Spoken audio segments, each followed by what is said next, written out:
Adegan beralih ketika Ellie pergi ke kamar mandi untuk menunggu Joel yang sedang mengisi bahan bakar mobil. Ellie mencoba menggunakan pistol yang didapatkan dari rumah Bill. Ia memasukkannya kembali ke dalam tas agar tidak terlihat Joel. Setelah Joel selesai mengisi bahan bakar, mereka pun melanjutkan perjalanan. Sepanjang perjalanan, Ellie mencoba menghibur Joel dengan candaannya. Joel juga merasa terhibur dengan keberadaan Ellie. Setelah berkendara cukup jauh sampai sore hari, Joel melihat Ellie sudah kelelahan dan mengantuk. Ia pun memutuskan beristirahat di dalam hutan dan melanjutkan perjalanan esok hari. Sesampainya di sana, Joel memasak makanan untuk makan malam. Malam harinya, Ellie bertanya kepada Joel apakah mereka akan aman dari penjahat jika tidur di dalam hutan. Joel mengatakan semuanya akan aman agar Ellie bisa tidur tenang, namun ia juga khawatir jika sesuatu terjadi saat ia tidur. Joel memutuskan berjaga semalaman sampai pagi hari untuk memastikan Ellie aman. Keesokan paginya, Joel membuat kopi agar tidak mengantuk saat berkendara dan kembali melanjutkan perjalanan. Ellie membaca peta, sementara Joel mengendarai mobil. Mereka ingin mencari Tommy di Wyoming. Ellie bertanya mengapa Joel dan Tommy terpisah. Joel menjelaskan bahwa Tommy adalah mantan anggota militer angkatan darat. Setelah wabah zombie terjadi, Tommy bertemu Marlin. Marlin membujuk Tommy untuk bergabung dengan Firefly.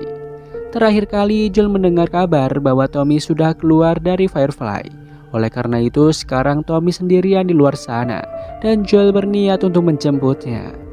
Di tengah perjalanan, Joel dan Ellie sampai di perkotaan. Mereka dihadang seorang pria yang meminta pertolongan. Joel mengabaikannya dan terus memacu mobil. Tak disangka, mobil Joel ditembaki oleh sekelompok orang tak dikenal. Joel mencoba menembak balik perampok tersebut. Sayangnya, Joel ingin dibunuh oleh seorang dari belakang. Ellie yang melihatnya segera menembak pria tersebut dengan pistol. Pria itu bernama Brian. Ia ketakutan karena takut dibunuh. Ia meminta maaf karena sudah berusaha membunuh Joel. Ia berjanji tidak akan mengadukan Joel dan Ellie kepada kelompoknya. Beberapa saat kemudian, Joel membunuh Brian. Setelah itu, Joel dan Ellie bersembunyi dan berpindah tempat. Beberapa lama kemudian, anggota tim Brian yang lain menemukan mayat Brian. Scene berlanjut ketika seorang wanita bernama Kathleen sedang menginterogasi seorang pria tua yang bernama Dr. Edelstein. Ia menanyakan keberadaan seorang pria bernama Henry yang menghilang. Namun dokter itu tidak ingin menjawabnya. Kathleen adalah pimpinan kelompok bernama Rakyat. Mereka bukanlah Fedra ataupun Firefly. Rakyat adalah perkumpulan warga yang bertahan hidup di kota tersebut. Kathleen memerintahkan anggotanya untuk mencari orang yang telah membunuh Brian.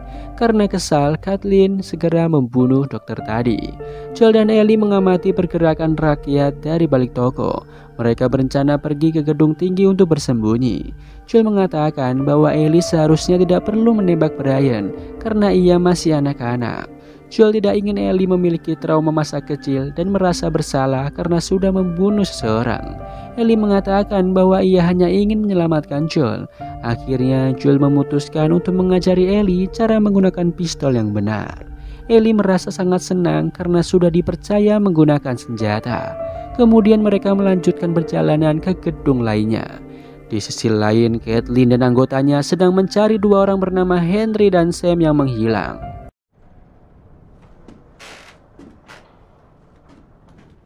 They're out of food. Henry won't let Sam starve. Fuck! Oh shit. Straighten up. I got you.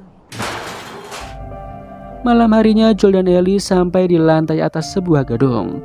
Mereka bermalam di sana. Joel membuat jebakan dengan pecahan kaca agar tidak ada orang lain yang menyelinap masuk saat mereka tidur. Saat ingin tidur, Ellie menghibur Joel dengan leluconnya. Mereka berdua tertawa lepas, melupakan sejenak masalah yang sedang terjadi. Saat sedang tertidur, tiba-tiba mereka ingin ditembak oleh dua orang tak dikenal. Scene kembali ke 11 hari yang lalu saat perkumpulan anggota rakyat sedang melakukan aksi pemberontakan menolak Fedra di wilayah Kansas City. Mereka membunuh militer Fedra dan mengadili kolaborator yang bekerja sama dengannya. Kathleen dan rekannya yang bernama Perry mengumpulkan anggota kolaborator di dalam sebuah ruangan. Kolaborator memberikan informasi mengenai pemberontakan yang dilakukan rakyat agar bisa mendapatkan barang-barang yang mereka butuhkan. Caitlin menanyakan keberadaan Henry dan Sam. Awalnya mereka tidak ingin menjawab, namun Caitlin mengancam akan membunuh mereka semua. Dengan terpaksa, satu orang memberikan informasi mengenai Henry. Ia mengatakan bahwa Henry dan Sam bersembunyi bersama Dr. Edelstein di suatu tempat. Saat mendapatkan informasi tersebut, Caitlin memerintahkan pasukannya untuk mencari Henry, Sam, dan Edelstein ke seluruh tempat.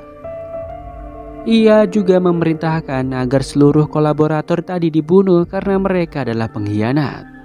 Di sisi lain, Henry, Sam, dan Edelstein sudah menemukan tempat untuk bersembunyi. Henry telah menyiapkan beberapa kaleng makanan yang cukup untuk 3 orang dan hanya dapat digunakan untuk bertahan hidup selama 11 hari. Henry mencoba menenangkan Sam yang ketakutan.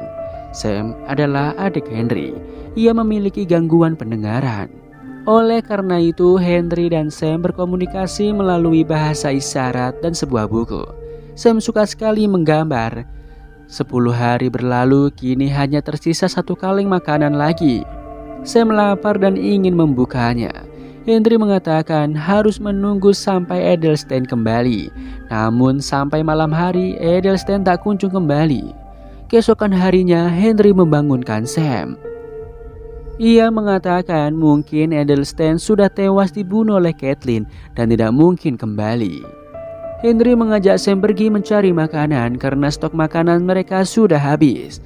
Saat ingin pergi, dari kejauhan Henry melihat Joel dan Ellie berhasil membunuh Brian. Oleh karena itu, Henry memiliki rencana baru.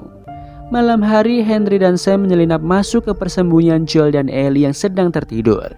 Henry memperkenalkan diri pada Joel. Ia adalah orang paling dicari di Kansas City. Ia mengajak Joel dan Ellie bekerja sama untuk melarikan diri. Joel dan Ellie berbagi makanan kepada Henry dan Sam yang kelaparan. Keesokan harinya, Henry menjelaskan tentang denah wilayah Kansas City pada Joel. Di kota tersebut, orang-orang yang terinfeksi jamur cordyceps digiring oleh militer federal ke bawah tanah sejak 15 tahun lalu. Henry membutuhkan Joel dan Ellie karena mereka pandai menggunakan senjata. Joel dan Ellie juga setuju bekerjasama dengan Henry karena Henry memahami denah lokasi di sana, sehingga dapat mempermudah pelarian mereka. Kemudian mereka berempat mulai berjalan. Setelah berjalan cukup jauh, mereka beristirahat di ruang bawah tanah. Ellie terlihat sangat akrab dengan Sam. Henry mengatakan bahwa Sam menderita leukemia. Obat untuk menyembuhkannya hanya dimiliki oleh Fedra. Itulah sebabnya Henry menjadi pengkhianat dan bergabung dengan kolaborator. Ia pernah membunuh seorang pria yang sangat baik bernama Michael. Michael merupakan pimpinan anggota perlawanan di Kansas City bernama Rakyat, dan kakak kandungnya yaitu Caitlin. Henry memberikan Michael pada Fedra demi mendapatkan obat untuk Sam. Oleh sebab itu, Caitlin dan pasukan rakyat sangat marah dan ingin membunuh Henry. Sore harinya, Caitlin berdiam diri di kamar masa kecilnya. Beberapa saat kemudian, temannya yang bernama Perry datang. Perry merupakan kolonel militer rakyat. Caitlin menceritakan masa kecilnya bersama Michael. Menurutnya, Michael adalah orang yang sangat baik dan pemaaf. Bahkan saat terakhir kali Caitlin melihat Michael di dalam penjara, Michael meminta Caitlin untuk memaafkan perbuatan Henry. Namun sampai saat ini Caitlin tidak bisa melakukan itu. Perry juga mengatakan bahwa Michael adalah pimpinan yang luar biasa. Semua anggota rakyat sangat menyayanginya. Malam hari, Joel, Ellie, Henry, dan Sam kembali melanjutkan perjalanan dan berhasil keluar dari wilayah Kansas. Tiba-tiba terdengar suara tembakan dari atas gedung. Rupanya Caitlin juga telah memerintahkan seseorang untuk berjaga di pintu keluar Kansas. Mereka bersembunyi di balik mobil untuk menghindari tembakan. Joel memerintahkan Ellie, Henry, dan Sam tetap diam di balik mobil, sementara ia akan naik ke atas gedung untuk membunuh pelaku penembakan. Sesampainya di atas gedung, Joel melihat seorang pria tua bernama Anthony sedang memegang pistol. Ia meminta Anthony untuk berhenti menembak. Namun, ia menolak dan justru ingin menembak Joel. Dengan terpaksa, Joel menembaknya hingga tewas dan mengambil senjata miliknya. Tiba-tiba terdengar suara dari alat komunikasi. Caitlin mengatakan kepada Anthony bahwa ia dan pasukannya akan segera sampai. Joel berteriak kepada Henry dan Sam dan Ellie agar segera melarikan diri. Namun sayangnya Caitlin dan pasukan rakyat sudah lebih dulu sampai. Joel mencoba menembaki beberapa truk. Salah satu truk berhasil terkena tembakan dan menabrak sebuah rumah. Caitlin memerintahkan Henry keluar dari persembunyiannya. Henry berjanji akan menyerahkan diri jika Sam dan Ellie diselamatkan. Namun Caitlin menolak. Henry menyuruh Ellie membawa Sam pergi. Saat Caitlin ingin menembak Henry, tiba-tiba truk yang terbakar tadi masuk ke dalam sebuah lubang besar di bawah tanah. Tak disangka dari dalam lubang itu terdapat banyak sekali zombie yang berlari keluar. Itu adalah zombie yang digiring oleh Fedra ke bawah tanah 15 tahun yang lalu sehingga mereka menjadi sangat ganas. Pasukan Caitlin mencoba menembaki zombie namun mereka sangat kuat. Kesempatan itu membuat Henry, Sam, dan Ellie dapat melarikan diri. Di dalam lubang datang zombie yang sangat besar dan kuat. Perry menyuruh Caitlin melarikan diri. Zombie itu sangat kebal terhadap peluru hingga akhirnya Perry terbunuh. Di lain sisi, Henry dan Sam terjebak di bawah mobil. Ellie berusaha menyelamatkan mereka dengan menusuk para zombie dengan pisau. Joel segera turun dari gedung untuk membantu. Saat Henry, Sam, dan Ellie ingin melarikan diri, tiba-tiba Caitlin datang berniat untuk menembak Henry. Beruntung saja, salah satu zombie datang dan membunuh Caitlin. Joel, Ellie, Henry, dan Sam segera menjauh dari tempat tersebut dan beristirahat di salah satu rumah untuk melanjutkan perjalanannya esok hari. Ellie dan Sam berkomunikasi menggunakan buku. Sam bertanya kepada Ellie apakah ia pernah merasa takut. Ellie menjelaskan bahwa ia selalu merasa takut namun ia lebih takut jika akan berakhir sendirian. Sam mengatakan bahwa ia takut karena kakinya tergigit oleh zombie. Ellie terkejut dan segera mengambil pisau untuk melukai tangannya. Ia mengobati luka Sam dengan darah miliknya yang memiliki kekebalan terhadap infeksi jamur. Sam meminta Ellie untuk menjaganya sampai pagi hari. Mereka berpelukan dan saling menyayangi. Ellie menganggap Sam seperti adiknya sendiri. Keesokan paginya, Ellie terbangun dari tidurnya. Ia menghampiri Sam yang sedang duduk menatap jendela. Tiba-tiba Sam menolak dan langsung menyerang Ellie seperti zombie. Rupanya darah Ellie tidak dapat mengobati Sam. Karena panik, Henry menembak Sam. Ia tak menduga jika itu adalah adiknya. Ia menangis dan bunuh diri dengan menembakkan pistol di kepalanya hingga tewas. Joel dan Ellie bersedih dan segera menguburkan jasad Henry dan Sam di halaman rumah. Akhirnya mereka melanjutkan perjalanan selanjutnya dengan berjalan kaki. Setelah mengembara selama 3 bulan, Joel dan Ellie sampai di sebuah rumah di tengah es yang berisi pasangan tua. Joel menanyakan informasi mengenai jalan menuju barat. Kakek itu menjelaskan bahwa Joel harus memutar ke arah timur supaya aman dan jangan melintasi sungai kematian yang ada di barat karena cukup berbahaya.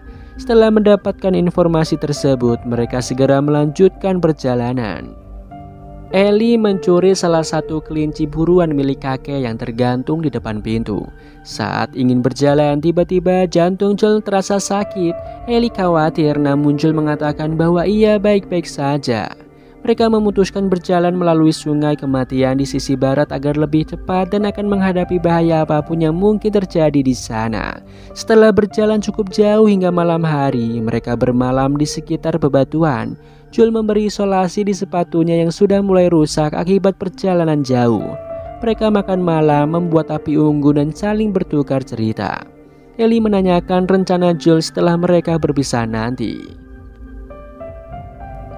Joel menjawab bahwa ia hanya ingin hidup tenang dan memiliki peternakan domba. Ellie mengatakan bahwa ia ragu apakah vaksin dari darahnya akan berhasil atau tidak. Ia jujur pada Joel bahwa ia pernah memberikan darahnya kepada kaki Sam yang terinfeksi namun gagal. Joel sangat terkejut, namun ia percaya bahwa Firefly pasti berhasil membuat vaksin dari Ellie. Setelah berbincang, Joel menyuruh Ellie tidur. Sementara ia akan berjaga semalaman untuk menjaga Ellie. Keesokan paginya, Joel terbangun dari tidurnya. Rupanya ia ketiduran dan Ellie berjaga saat menjelang pagi. Joel mengingatkan kepada Ellie jika suatu saat nanti ia tertidur, maka Ellie harus membangunkannya. Joel tidak ingin membahayakan nyawa Ellie jika harus berjaga karena ia masih anak-anak. Kemudian mereka melanjutkan perjalanan kembali. Sesampainya di sungai kematian, mereka dihadang oleh sekelompok orang berkuda. Joel dan Ellie diperiksa oleh anjing pelacak. Jika mencium bau orang yang terinfeksi, maka anjing akan menggigit dan mencabik-cabiknya. Anjing itu mulai mendekati Joel dan hasilnya aman. Tak disangka anjing itu justru menyukai Ellie. Joel menjelaskan bahwa ia hanya ingin mencari adiknya. Seorang wanita bertanya identitas Joel. Beberapa saat kemudian, Joel dan Ellie dibawa ke tempat tinggal mereka di Wyoming menggunakan kuda. Tak disangka, Joel akhirnya bertemu dengan adiknya yaitu Tommy yang selama ini ia cari. Mereka berpelukan untuk melepas rindu. Joel dan Ellie diajak makan bersama oleh Tommy dan seorang wanita. Joel berterima kasih karena sudah disambut baik. Tommy menjelaskan bahwa wanita itu adalah istrinya yang bernama Maria. Maria mengajak Joel dan Ellie berkeliling tempat tinggal mereka. Maria menjelaskan bahwa ia dan beberapa orang lainnya tinggal di sana sejak 7 tahun yang lalu. Mereka menyembunyikan tempat itu dengan tidak menyalakan sinyal radio dan alat pemancar lainnya. Itulah sebabnya Tommy tidak pernah lagi mengirimkan pesan kepada Joel. Di tempat itu juga terdapat beberapa fasilitas yang sangat lengkap mulai dari sekolah, rumah ibadah, peternakan, perkebunan, bioskop, dan lainnya.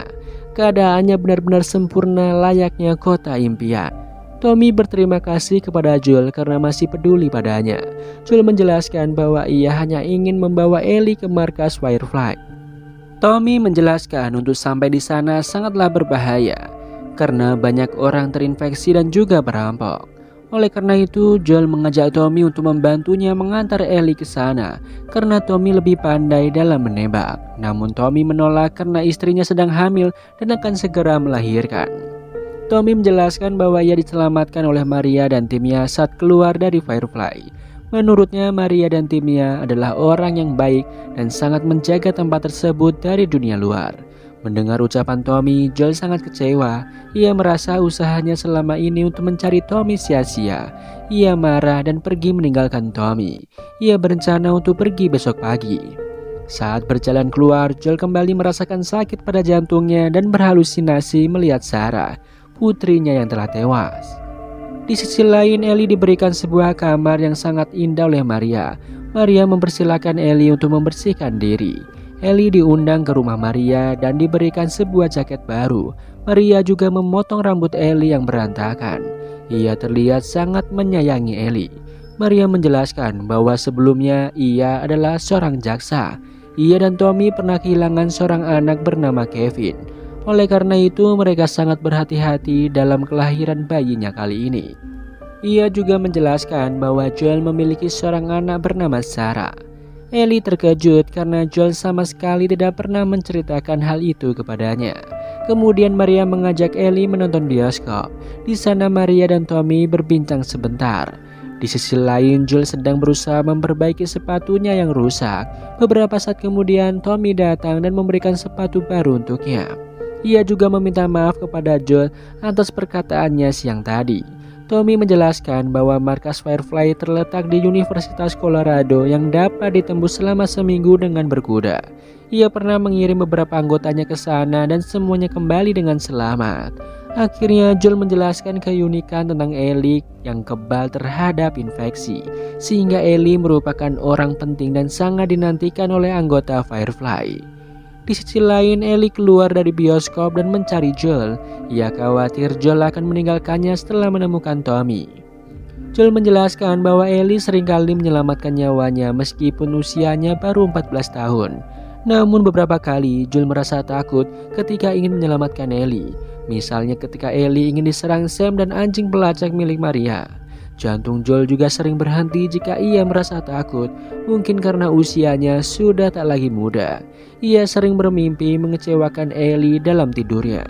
Ia meminta Tommy untuk membawa Ellie ke markas Firefly karena Tommy lebih muda dan kuat.